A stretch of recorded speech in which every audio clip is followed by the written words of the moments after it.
comme au mois de juin.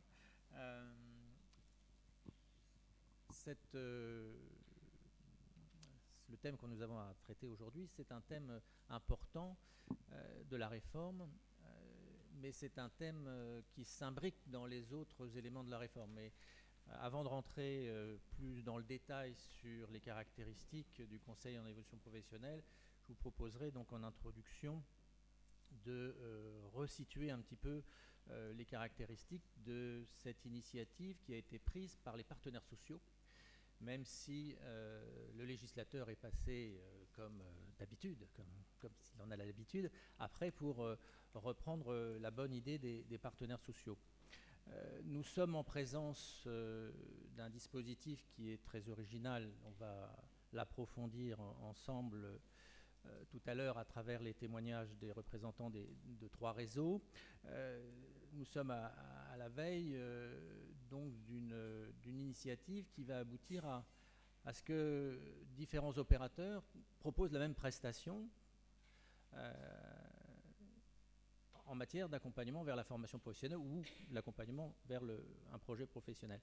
C'est une aventure nouvelle, c'est une page importante, et on sentait bien qu'on allait un jour aller dans ce sens-là, à savoir faire mieux ensemble. C'est ça le pari des dernières réformes, et en particulier de la réforme de 2014. C'est un message fort, et les régions sont au cœur de ce faire mieux ensemble, avec l'animation de la gouvernance quadripartite qui va caractériser dorénavant donc, la formation continue en région. Donc nous sommes vraiment à travers ce sujet en présence d'un dispositif qui va déjà nous permettre de faire des gammes sur le nouveau logiciel. C'est la métaphore qui est souvent utilisée pour parler de la réforme. Et j'ai coutume de dire maintenant que, attention à ceux qui n'auraient pas compris l'importance de la réforme de 2014, elle n'a rien à voir avec celle de 2003 et de 2009. Elle crée des ruptures, elle change le logiciel, ça veut dire qu'il faut se préparer à un monde nouveau. Et la métaphore n'est pas trop forte. Et vous allez le voir, le Conseil en évolution professionnelle en est une des illustrations. Avec Luc, on a convenu que j'interviendrai en 2 temps, afin de pouvoir vous proposer un temps de questions-réponses, 2 temps de questions-réponses, avant d'aller dans l'illustration concrète telle que ça va se passer à travers les 3 réseaux tout à l'heure. Alors,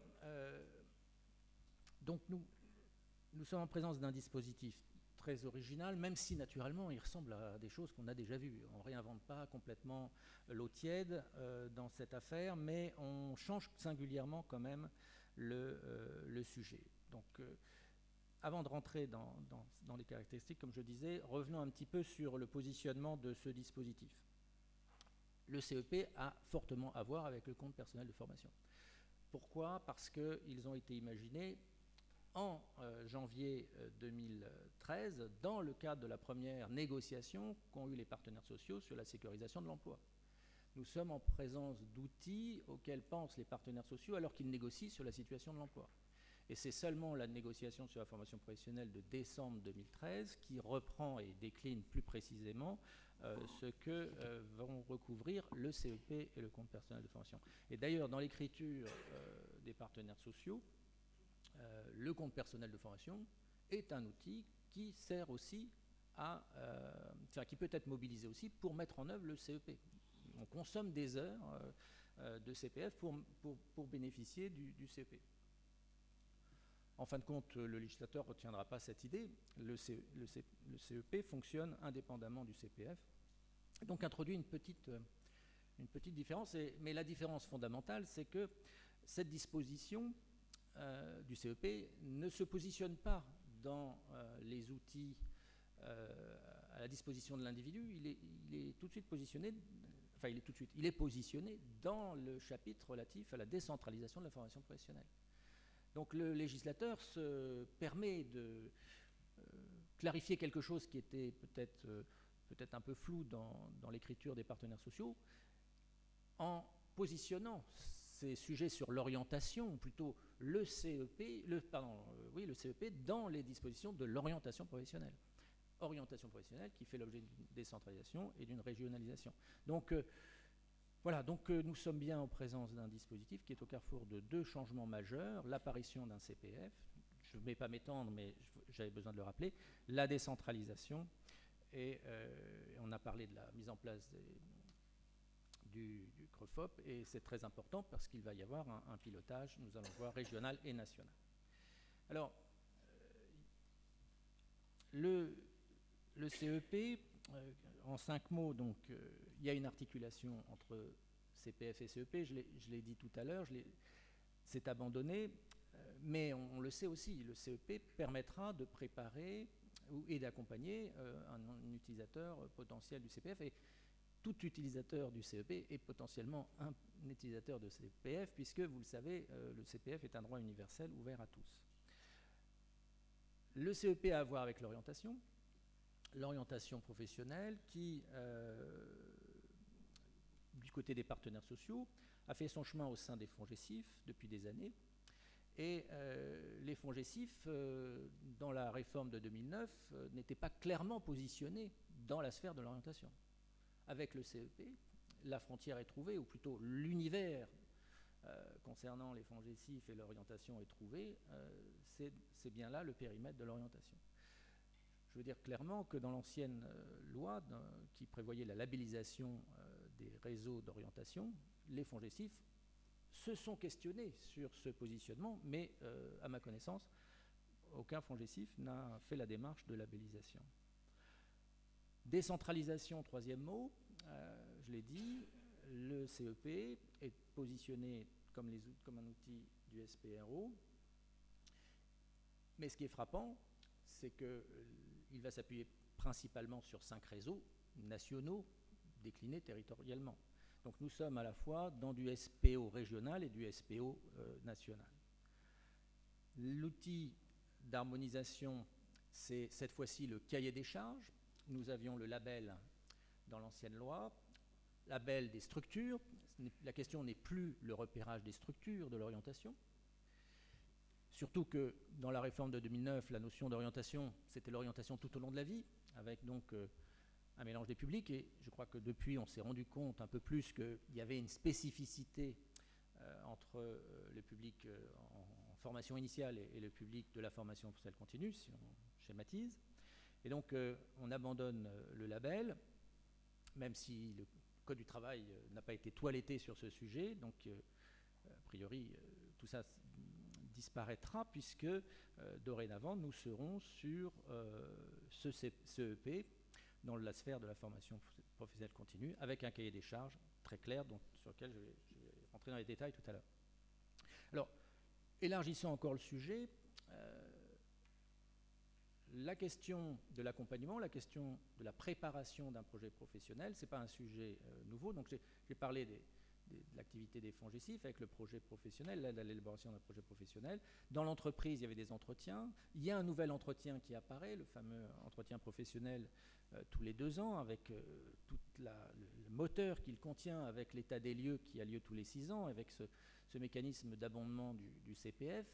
Et donc on voit bien que le souci est bien avec le CEP de prévoir aussi un outil externe à l'entreprise quand le salarié n'aura pas en interne de possibilité d'accompagnement d'un projet qui le concerne. Donc on est sur une clarification un petit peu aussi des modes d'emploi. On finalise un peu plus les enjeux du CEP. Nous allons voir que l'employabilité pour la formation continue devient l'objectif premier. On n'est pas dans une logique de prescription, on est toujours dans une logique de démarche individuelle avec un accompagnement, mais on n'est plus dans cette idée de partir en formation. La formation ne peut faire que du bien, et liberté totale de choix sur la formation. Le CEP participe de cet accompagnement vers des scénarios de formation qui renforceront la sécurisation des parcours professionnels.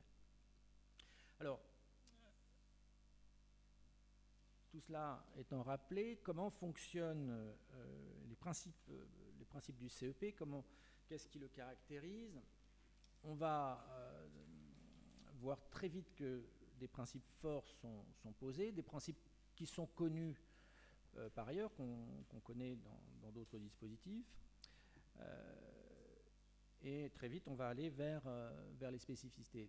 Donc, l'originalité, c'est que nous sommes en présence, comme avec le CPF, d'un dispositif commun à plusieurs publics. Donc, nous n'avons plus de cloisonnement statutaire, de cloisonnement par public, qui a été la marche ou le système de construction du dispositif, des dispositifs par le passé. Donc, la loi de 2014 pose les bases d'une construction de la réglementation qui prévoit des droits universels à tous les publics. Il s'agit d'aller sur la préparation d'un projet en évolution professionnelle. Donc ça nous rappelle d'autres dispositifs qui existaient dans le passé, le bilan de compétences, qui existe toujours. Hein, j'en avais parlé la dernière fois. C'est le grand oublié de la réforme, et certains ont cru que le bilan de compétences n'existait plus puisqu'on n'en parlait pas. Mais non, le législateur n'est pas obligé, quand il ne parle pas d'un sujet, c'est pas parce qu'il le supprime. Donc on est bien devant cette idée que le Conseil en évolution professionnelle n'a pas comme finalité première le départ en formation, mais la question de l'évolution professionnelle. Donc on n'est pas sur le projet professionnel, on est sur l'évolution professionnelle. C'est des changements sémantiques importants. Et on est bien en lien avec les besoins économiques existants et prévisibles dans les territoires. Donc on est sur une application territoriale du sujet. Donc on pourrait dire que le CEP est le premier instrument d'accompagnement de la gestion prévisionnelle des emplois et des compétences sur les territoires. En tout cas, c'est lui qui fera l'interface avec cet environnement. Et naturellement, si un projet de formation apparaît au cours de cette prestation, même si la personne vient d'emblée avec un projet de formation, eh bien le CEP sera là pour répondre à la construction de ce projet. Donc l'originalité forte, surtout, c'est cette idée que les 5 opérateurs nationaux et territoriaux, on le dit, hein, les FONGECIF sont régionaux, et il y a une déconcentration de Pôle emploi et des opérateurs. Donc c'est la caractéristique majeure. Donc ces 5 réseaux auront à appliquer le même cahier des charges. Et par ailleurs, la région pourra donc choisir d'ajouter à ces opérateurs les opérateurs qui se présenteront à eux, et sur la base donc d'un respect du cahier des charges. C'est la région qui aura la responsabilité d'élargir plus ou moins cette liste des opérateurs. Nous sommes en présence donc du croisement du SPO et du SPRO. Il y a une coordination nationale, une coordination régionale, mais la réalisation est régionale, mais un cahier des charges national a été publié au journal officiel. C'est le schéma de la décentralisation à la française qui est tout à fait illustré dans ses caractéristiques. On est loin de l'autonomie en matière d'orientation professionnelle, l'autonomie régionale. Alors, rentrons dans le vif du sujet. Je ne sais pas si vous avez eu l'occasion de prendre connaissance donc de l'arrêté du 16 juillet, qui, bon, c'est un outil de travail, hein, donc je vous invite à le parcourir, à le travailler de près. J'en ai traduit, je l'ai traduit en forme de slide. C'est intéressant, il permet de tout comprendre. Faut-il peut-être simplement savoir d'où il vient. Alors tout d'abord, la logique du CEP. Donc, comme je le disais, concrétisation, l'appui à l'élaboration d'un projet professionnel, un projet d'évolution professionnelle, avec recours favorisé à la formation et permettre, si besoin, le recours au CPF. La formule est étonnante puisque le CPF devrait être très souvent utilisé à partir de l'année prochaine, puisqu'il sera au cœur de l'initiative des individus, et on peut espérer que les individus seront impliqués dans les projets de formation qu'ils mettront en œuvre. Et encore une fois, la petite phrase qui modifie singulièrement la donne, ou en tout cas qui affirme clairement l'ambition du législateur, c'est qu'il faut que tout ça s'inscrive en lien avec les besoins économiques des territoires. Ce qui renvoie à la question des outils et des informations sur cet environnement économique. Si on voit sur les travaux des branches, des observatoires des branches professionnelles, des observatoires régionaux, il y aura besoin de plus en plus d'informations fines et précises. Les offres d'emploi seront naturellement des outils utiles, mais les calendriers de ces offres d'emploi ne sont rarement compatibles avec ceux d'un parcours de formation. Donc, il y a une autre ingénierie à étoffer pour arriver à répondre à cette exigence.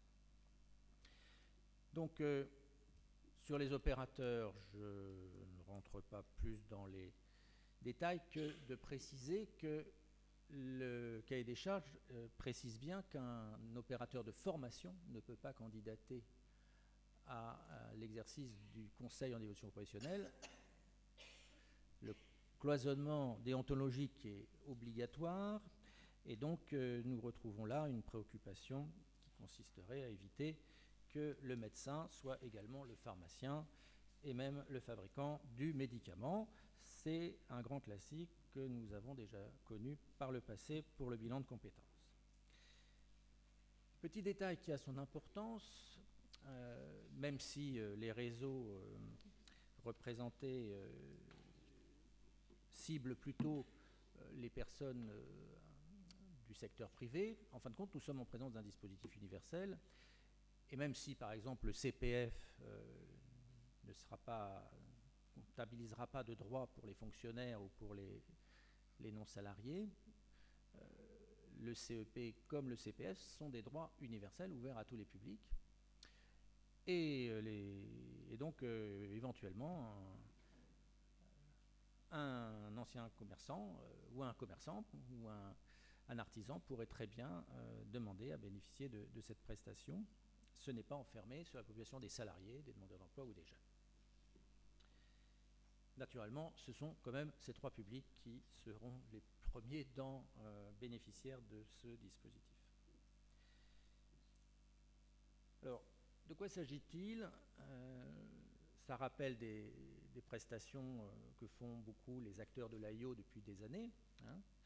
Donc d'un temps d'écoute, de recul sur son parcours professionnel, d'accéder à une information individualisée, d'élaborer une stratégie d'évolution et vérifier la faisabilité de son projet, identifier les éventuels besoins de formation, construire un plan d'action, suivi par un référent et formalisation d'un document de synthèse. Donc, tiens, document de synthèse, ça nous rappelle le bilan de compétences. On sent bien que le Conseil d'évolution professionnelle a fait son marché des bonnes idées des précédents dispositifs mis en place. Et cette fois-ci, on n'a pas une prestation de formation, pardon, une prestation décrite en phase, comme pour le bilan de compétences, mais on a des niveaux. Donc on a trois niveaux à assurer. Donc un niveau d'accueil individualisé, un niveau de conseil personnalisé et un niveau d'accompagnement. Donc en fonction des profils, en fonction des besoins, on n'est pas obligé de faire le niveau 1, on n'est pas obligé de faire le parcours complet, en fonction du besoin et le souhait du bénéficiaire. Alors, sur l'accueil individualisé, a priori, ce niveau-là peut être assuré par tous les réseaux pour tous les publics, quels qu'ils soient. Et donc, il s'agit de permettre l'analyse de la situation professionnelle et de décider de la poursuite ou non de ces démarches et d'identifier des acteurs susceptibles de l'y aider, identifier le cas échéant la structure la mieux à même d'offrir à la personne le service adapté à ses besoins. Ça a fait penser un peu au minimum du label des structures d'orientation, hein, faire en sorte que le public puisse profiter des services d'orientation auprès de la structure la plus proche de son domicile. Cette première étape devant permettre à ce public de savoir auprès de qui il aura plus de facilité pour affiner un projet professionnel ou un projet de formation. Donc c'est un premier niveau de débroussaillage, de clarification du rôle des uns et des autres, un fléchage de la suite du parcours. Et ça, donc, ça veut dire, encore une fois, d'aller plus loin dans la connaissance, enfin pour les réseaux qui organiseront cette activité, eh bien d'aller plus loin dans la connaissance des pratiques et des métiers des autres réseaux. Second niveau, le conseil personnalisé. Là, les différents publics bénéficiaires relèvent de la responsabilité institutionnelle des organismes. Cela veut dire que c'est aux organismes de voir quel est le périmètre des publics qu'elles se sentent capables d'accueillir. On peut imaginer donc des possibilités d'élargissement des frontières, mais chaque réseau a quand même sa spécialité. Donc cette évolution sera certainement progressive. Et il s'agit là d'assurer le suivi et leur accompagnement. Et tout ça dans le but de formaliser un projet d'évolution professionnelle et d'y assortir une stratégie. Donc on a dans cette phase-là un travail de préparation d'un projet dans un certain degré de détail pour faciliter sa réalisation. Et enfin, donc troisième étape, troisième niveau, pour les publics qui franchissent le pas, ce n'est pas obligatoire, l'accompagnement de la mise en œuvre. Le passage à l'acte, on le sait, quelque chose qui n'est pas si évident que cela, surtout que le CPF ouvre plus facilement la voie aux formations certifiantes, aux formations sanctionnées par un parchemin ayant une certaine valeur sur le marché du travail, donc généralement assez long à obtenir. Et donc l'accompagnement de la mise en œuvre, donc il y a deux aspects, donc il y a la question de la formation ou du bilan de compétences, mais il y a aussi le volet ingénierie financière. Et le CPF contient un certain nombre de questions sur les montages, les articulations, les abondements. On l'avait vu déjà la fois précédente, et vous le verrez encore mieux dans le détail avec Philippe Doll dans 15 jours. Les choses se précisent de plus en plus sur ces questions-là, mais il est évident qu'avec un compteur qui est limité à 150 heures, plus éventuellement des abondements, certains projets certifiants risqueront d'avoir du mal à être mis en œuvre avec le seul compteur des personnes. Donc il y a des articulations prévues par les textes, avec la période de professionnalisation, avec le congé individuel de formation, avec les stages de Pôle emploi, les stages de la région. Il faut bien aussi qu'il y ait une rémunération pendant cette formation, donc le montage supposera de régler tous les sujets qui découlent de la réalisation concrète du départ en formation. Donc on a un plan d'action à définir et à réaliser. Il y a un conseil donc sur les sources de financement, les portes à accomplir, les critères d'éligibilité, parce que vous l'avez, là encore, c'est la question des listes pour le CPF, pour les formations du CPF. Et enfin, une mention assez intéressante, c'est que le conseiller prendra contact pour le compte du bénéficiaire avec les financeurs afin qu'ils soit d'assurer la couverture entière du coût de l'action de formation projetée, soit de diminuer le reste à charge pour le bénéficiaire. Donc dans cette formulation, on voit bien là encore qu'en filigrane, c'est le CPF qui est évoqué, puisqu'effectivement, potentiellement, le CPF peut aboutir à ce qu'il reste un reste à charge pour le bénéficiaire, puisque le CPF peut être abondé par la personne elle-même. Voilà, donc une articulation là très claire avec avec le CPF à plusieurs reprises. Merci Jean-Philippe. Donc oui, avant de passer de manière plus approfondie sur la mise en œuvre du CEP, est-ce que vous auriez quelques questions sur ces premières caractéristiques du Conseil en évolution professionnelle qui viennent de vous être présentées? N'hésitez pas, comme d'habitude, c'est la première question. Il y en a une là-haut.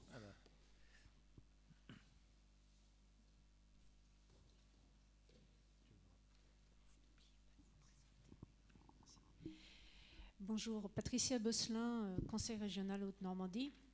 Je suis chargée en fait de la gestion des marchés de formation professionnelle. Donc je suis plus particulièrement en charge de la mise en place du compte personnel de formation.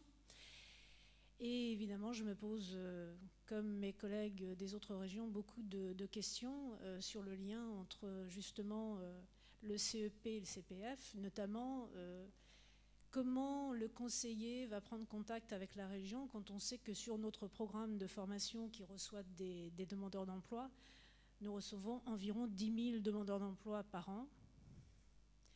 Donc comment le CPF va à chaque fois prendre contact avec la région pour voir quel financement possible, puisque de toute façon le financement il est l'intégration sur le programme régional.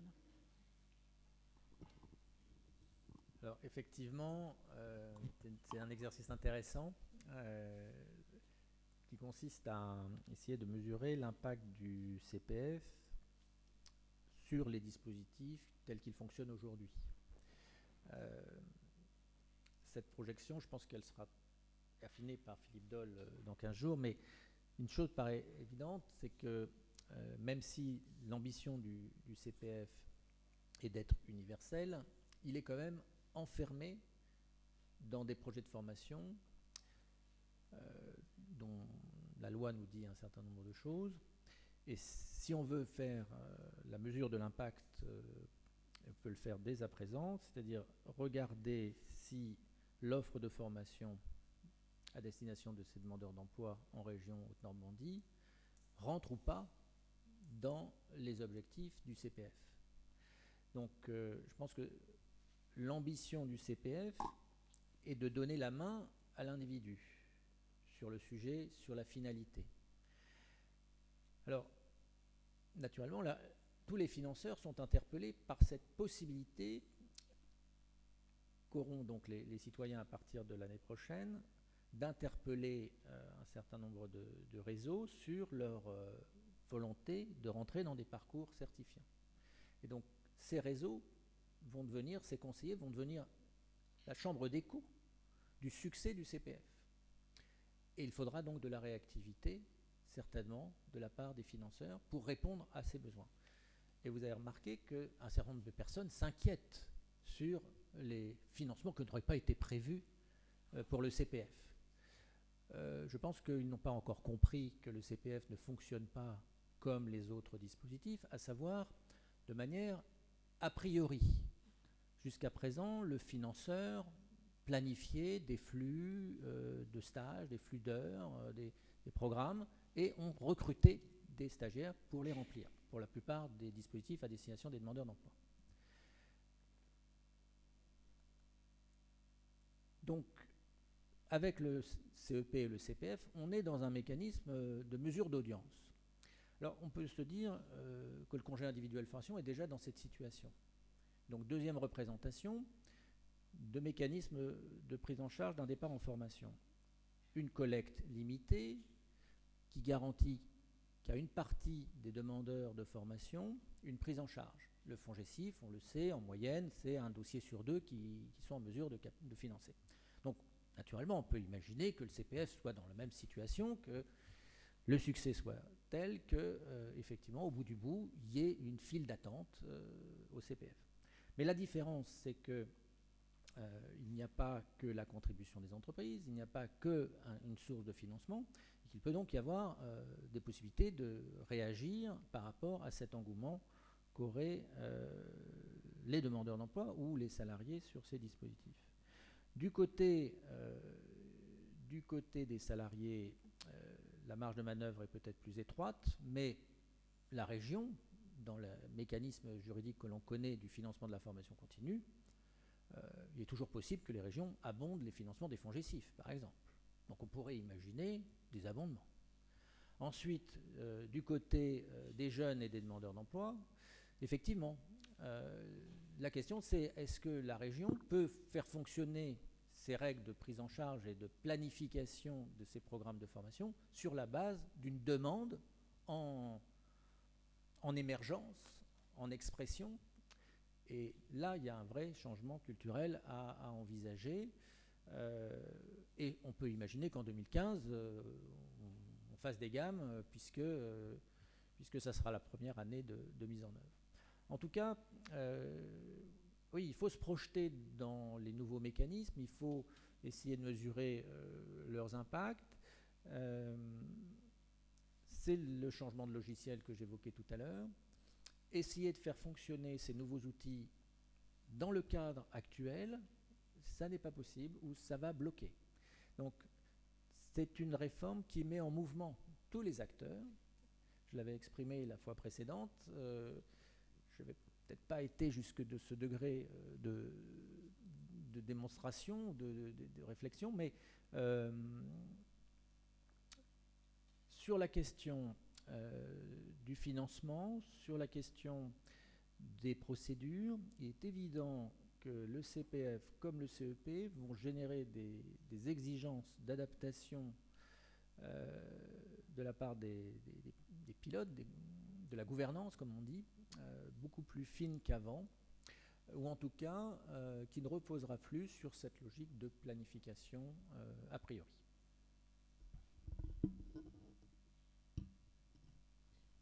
Une toute dernière question éventuellement ? Non ? Bon, écoutez, vous aurez toujours le loisir d'en poser une autre. Si, Patricia, vous souhaitez réagir ? Si je puis me permettre de réagir, en fait, la planification, elle se fait pas par la seule région, elle se fait avec l'ensemble des financeurs. Nous sommes en train de préparer actuellement un groupement de commandes avec Pôle emploi. Donc c'est une concertation qui mobilise beaucoup de monde, autour notamment du CPRDF. Donc le programme régional, a priori, on peut supposer que l'ensemble de la programmation du programme régional fera partie de la liste éligible, des actions éligibles sur la liste éligible au CPF. Bon. Donc ça, d'une part, je voulais dire ça. D'autre part, ça implique également que le demandeur d'emploi qui vient avec des heures sur son compte personnel de formation et qui a vu rencontrer un conseiller qui très logiquement devrait effectivement pouvoir bénéficier d'une action de formation. Pour autant, il ne sera pas forcément le seul à pouvoir bénéficier de cette action. Il y aura des marchés avec un nombre de places bien défini. Il y a aussi la liberté de l'organisme de formation, enfin le travail réalisé par l'organisme de formation sur... effectivement, il y a la volonté de faire, il y a une volonté de se qualifier, mais aussi la capacité à se qualifier. Voilà, il y a tout un tas de choses qui se font d'ailleurs en dehors de la région. La région ne valide pas forcément l'entrée de tous les candidats à un stage. Voilà, ça me semble, moi, très, très complexe. Du coup. Sur ce sujet, et en particulier sur le rôle des organismes de formation, je rappelle une chose aussi qui était dite, mais un peu rapidement la fois dernière, concernant les prestataires de formation, et même pour la formation interne de l'entreprise. Dans la définition de l'action de formation, il y a la question des prérequis. Donc, c'est un ingrédient comme ça un petit peu anodin, c'est obligatoire. Dorénavant, une action de formation qu'on propose à tous les publics de la formation continue doit annoncer quels sont les prérequis. Alors, bon, ça peut filtrer. En tout cas, on est bien devant une loi qui est descendue très loin dans les détails de la tuyauterie. Avant, on était sur une tuyauterie macro. Là, on est vraiment dans un truc très micro, puisque on dit même, au fait, si vous ne le faisiez pas, ça serait bien, au fait, pour que ça marche mieux le système, que vous pensiez aux prérequis. Bon, souvent, le législateur, quand il introduit quelque chose d'obligatoire, c'est qu'il constate que ce n'est pas suffisamment respecté. Pourtant, c'est du bon sens. Je veux dire, comment peut-on ne pas exiger des prérequis pour une action de formation? En tout cas, poser la question du public qu'on reçoit et à quelles conditions il pourra suivre sa formation. Et quelque part, ça va un petit peu c'est paradoxal quand par ailleurs on crée un droit universel et que l'on dit aux citoyens, vous allez pouvoir suivre la formation de votre choix, même si elle est enfermée dans des listes. Bon, mais ça, on est très habitué à ces paradoxes. C'est une rencontre, hein, c'est une rencontre. Vous l'avez un peu résumé vous aussi. Il y a d'un côté une stratégie qui repose sur une politique de formation sur le territoire avec une coordination d'acteurs. Ça, voilà, vous allez encore aller plus loin dans cette approche collégiale. Et de l'autre côté, un individu apparaît grâce à ce CPF, grâce au CEP. Oui, cet individu, par l'intermédiaire du conseiller, va aussi apprendre qu'il y a des obstacles à certains projets, qu'il y a des choses qu'il ne pourra pas réaliser, qu'il y a des choses qu'il n'est pas à même de réaliser, parce qu'il n'est pas le niveau, parce qu'on ne devient pas médecin comme ça, parce que toute cette réalité que connaissent bien les acteurs de l'AIO, à un moment donné, on se projette dans des publics qui ont des représentations plus ou moins réalistes de l'univers de la formation. L'univers de la formation qui est caractérisé quand même par un certain nombre d'exigences. Voilà. Donc on est, moi j'ai l'impression encore une fois, dans le croisement des rôles des uns et des autres. Et le mot prescription n'existe plus dans ces scénarios-là, mais en dehors du CPF, la prescription existera toujours. Hein, le CPF n'est pas le sésame, ou plutôt le passage obligé. Le CPF est une carte jouée ou pas par le citoyen, et les citoyens qui ne souhaitent pas utiliser cette carte, on peut toujours aller les chercher en leur disant vous auriez intérêt à suivre une formation. Et d'ailleurs, on vous le demande de suivre une formation. L'employeur comme Pôle emploi peuvent toujours prendre des initiatives. La loi reconnaît ce pouvoir d'initiative et heureusement, le citoyen n'est pas toujours acteur de son évolution professionnelle. Voilà. Donc c'est tout cet équilibre qu'il va falloir trouver.